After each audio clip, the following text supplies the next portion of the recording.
नमस्कार। फिलोसॉफी यानी दर्शन शास्त्र के इस तीसरे लेकिन बहुत देर से आए एपिसोड में आपका स्वागत है।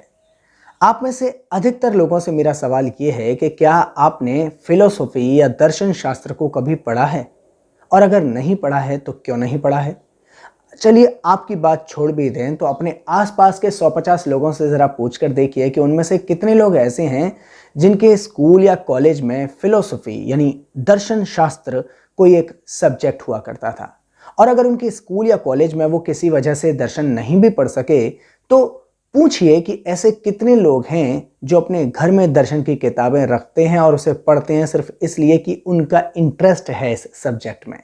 आपको ऐसे लोग बहुत कम मिलेंगे, क्योंकि मैंने पिछले एपिसोड में ही कहा था दर्शन को बड़ा ही उबाऊ विषय माना जाता है, और जो लोग इसे उबाऊ मानते हैं उनमें से अधिकतर लोग इसे इतना ज़्यादा कठिन मानते हैं कि वे इसे समझ नहीं सकते, और इसीलिए वे इसे समझने की कोई कोशिश भी नहीं करते। वे समझते हैं कि यह तो कोई विद्वानों का विषय है, जिसे स्वामी विवेकानंद, शंकराचार्य और अरस्तु, प्लेटो यानी ऐसे दिग्गज लोग ही सिर्फ पढ़ और समझ सकते हैं। हमारी कोई हैसियत ही नहीं है। लेकिन कई बार आपने कुछ ऐसे लोगों को बात करते देखा होगा जो कहते हैं कि भाई मेरी फिलॉसफी एकदम स्पष्ट है, मैं भिखारियों को भीख नहीं दूंगा, नहीं तो वो बिगड़ जाएंगे। कुछ लोग कुछ ज्यादा बड़ी बातें कहते हैं। वो कहते हैं कि आपको पता है एक ही नदी में कोई 2 बार नहीं नहा सकता है। कोई कहता है यार भगवान की मर्जी के बिना तो पत्ता भी नहीं हिलता। तो इस तरह की बातें सुनकर कई बार आप ये समझ सकते हैं कि किसी का नजरिया ही उसकी फिलॉसफी है, उसका दर्शन है। अब आते हैं एक दूसरे पॉइंट पर। जब हम पैदा होते हैं, होश संभालते हैं, तो देखते हैं कि हमारे चारों तरफ बहुत सारी चीजें हैं। पेड़ पौधे, जंगल, नदियां, पहाड़, बादल, आकाश, चांद, सितारे, लोमड़ियां, सियार, शेर, चीते, कुत्ते, बिल्ली, बंदर, मतलब बहुत कुछ। तो ये सारी चीजें और हम मिलकर बनाते हैं कुदरत यानी कि प्रकृति, नेचर। और नेचर या कुदरत या प्रकृति के अलावा हमारे आसपास हम देखते हैं मानव समाज। मानव समाज में सभी लोग अलग अलग श्रम संबंधों में और पारिवारिक संबंधों में बंधे होते हैं। तो यही सब मिलकर कुदरत है, यही सब मिलकर मानव समाज है, जिसे हम अपने जीवन के शुरुआती दौर से ही देखते चले आ रहे हैं। और इसके बारे में हमारी धारणाएं, हमारी राय, हमारी सोच अलग अलग हो सकती है। जब हम छोटे होते हैं तो तभी से इस समाज के बारे में और इस कुदरत के बारे में हमारा कुछ न कुछ नज़रिया तय हो जाता है, बन जाता है। कुदरत के बारे में तो आमतौर पर यह नज़रिया बनता है कि इस कुदरत को, इस संसार को भगवान ने बनाया है और भगवान ही इस संसार की रक्षा भी करता है। इसके अलावा समाज के बारे में जो आइडिया, जो सोच, जो एक दृष्टिकोण हमारा बनता है, वो आमतौर पर यह बनता है कि समाज बहुत महान है। तो इस तरीके की सोच लेकर हम बड़े होते हैं। फिर हमारे स्कूल कॉलेज में किताबें जो हम पढ़ते हैं, जो सब्जेक्ट्स हम पढ़ते हैं, हमारे माता पिता हमें जो कुछ बताते हैं, हमारी राजनीति जैसी होती है, उसके आधार पर हमारी सोच बनती बिगड़ती रहती है या फिर और पक्की होती रहती है।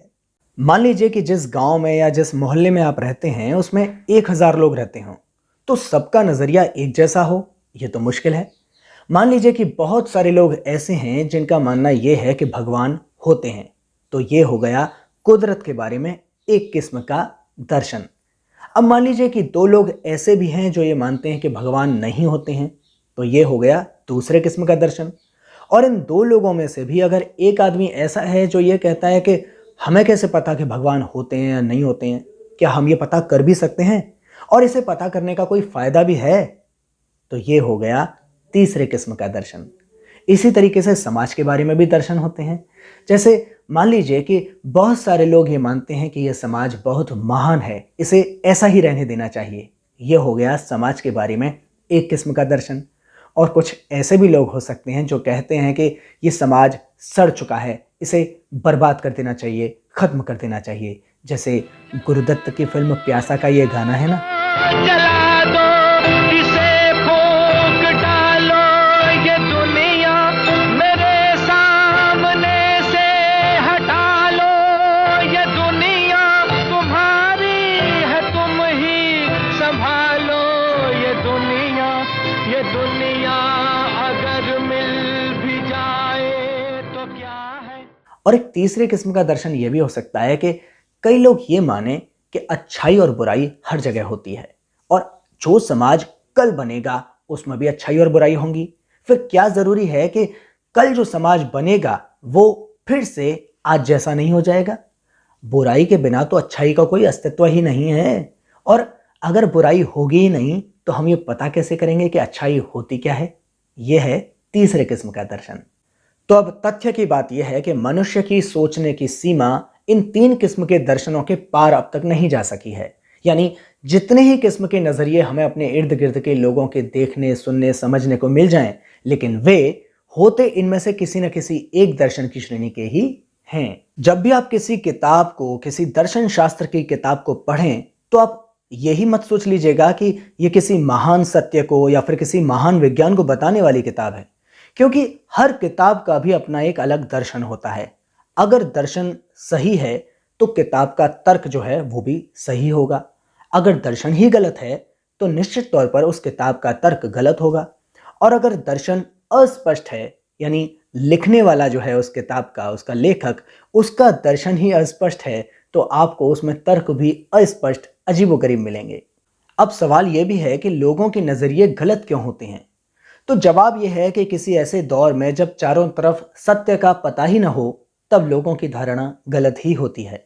एक ऐसे दौर में जब लोगों को यह नहीं पता था कि पृथ्वी सूरज के चारों तरफ घूमती है, तब अधिकतर लोग यही मानते थे कि सूरज पृथ्वी के चारों तरफ घूमता है, उसकी परिक्रमा करता है।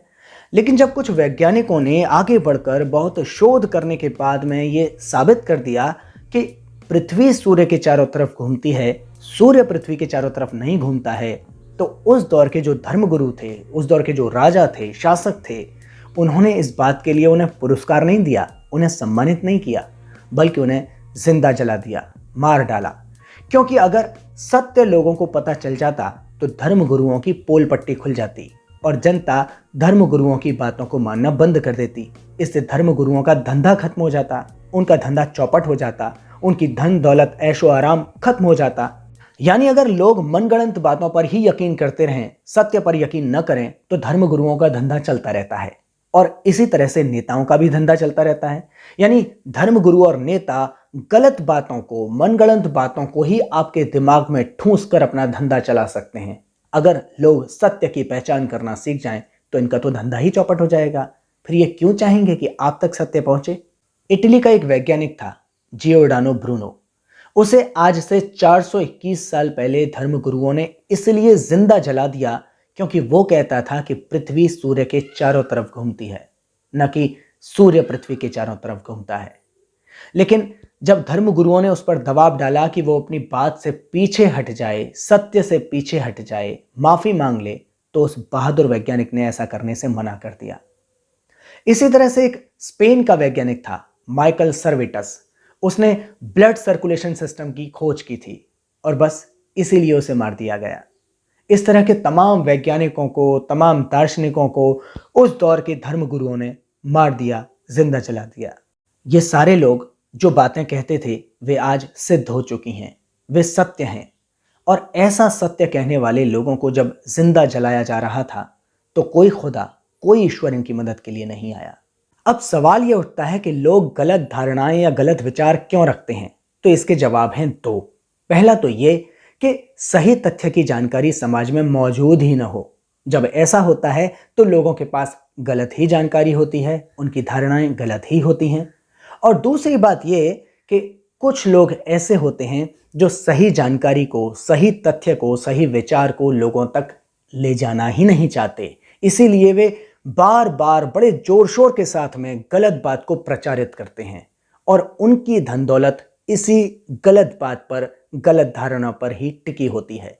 यानी उनके लिए तो अगर सूरज ही पृथ्वी की परिक्रमा करता रहे तो बेहतर है, उनकी धन दौलत, उनके धंधे चलते रहेंगे।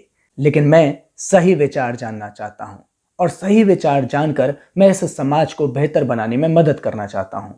समाज को बेहतर बनाने के लिए, सही विचार को जानने के लिए मुझे सही फिलॉसफी यानी सही दर्शन को भी जानना होगा। और सही दर्शन या गलत दर्शन, इसकी पहचान तो मुझे दर्शन शास्त्र की किताब को खोलकर उसे ढंग से पढ़कर ही शायद पता चल पाएगी। और ऐसा करने के लिए मुझे दर्शन शास्त्र की किताब में अनेकों अनेक दार्शनिकों के विचारों को पढ़ना पड़ेगा। हमें तो आज अपने टीचर की बात समझ में नहीं आती, तो 3000-4000 साल पहले कोई दार्शनिक क्या कह गया था उस दौर की परिस्थितियों के अनुसार, इस बात को समझना बहुत मुश्किल हो जाता है। और इसीलिए दर्शन शास्त्र की किताब को पढ़ना बहुत ज़्यादा मुश्किल हो जाता है। और यह मुश्किल तो तब और ज़्यादा बढ़ जाती है जब हम एक दार्शनिक की बात को सही मानते हुए आगे बढ़ते ही हैं कि कोई दूसरा दार्शनिक आ जाता है और वो पहले वाले की बात को काट देता है। तो ऐसा जब होता है तो हम दर्शन की किताब को उठाकर एक तरफ रख देते हैं। लेकिन हम ऐसा न करें, ठीक से अच्छे तरीके से दर्शन को समझ लें, इसके लिए ही मैं ये वीडियो सीरीज बना रहा हूं। और ये वीडियो सीरीज जिस किताब पर आधारित है, दर्शन शास्त्र की जिस किताब पर आधारित है, उसे रंगनायकमा जी ने लिखा है। यानी रंगनायकमा जी जैसे लोग और उनके प्रयासों के साथ साथ प्रयास करते मेरे जैसे लोग अगर कुछ बात सही आप तक पहुंचाने की कोशिश कर रहे हैं, तो मुझे लगता है कि एक बेहतरीन अवसर है आपके लिए। आप इस अवसर को भुना सकते हैं, इस मौके को भुना सकते हैं, दर्शन के बारे में, सही दर्शन के बारे में अच्छी जानकारी हासिल कर सकते हैं, सिर्फ इस तरह से कि इस पूरी वीडियो सीरीज को लगातार देखते रहें। अगली वीडियो में मैं बताऊंगा कि नेचुरल साइंस और फिलोसॉफी में क्या अंतर होता है, यानी प्राकृतिक विज्ञान और दर्शन में क्या अंतर है। लेकिन तब तक आप इस वीडियो को लाइक कर लीजिए, इसे शेयर कीजिए ज़्यादा से ज़्यादा लोगों तक, और अगर आपने अब तक चैनल को सब्सक्राइब नहीं किया है तो कर लीजिए। धन्यवाद।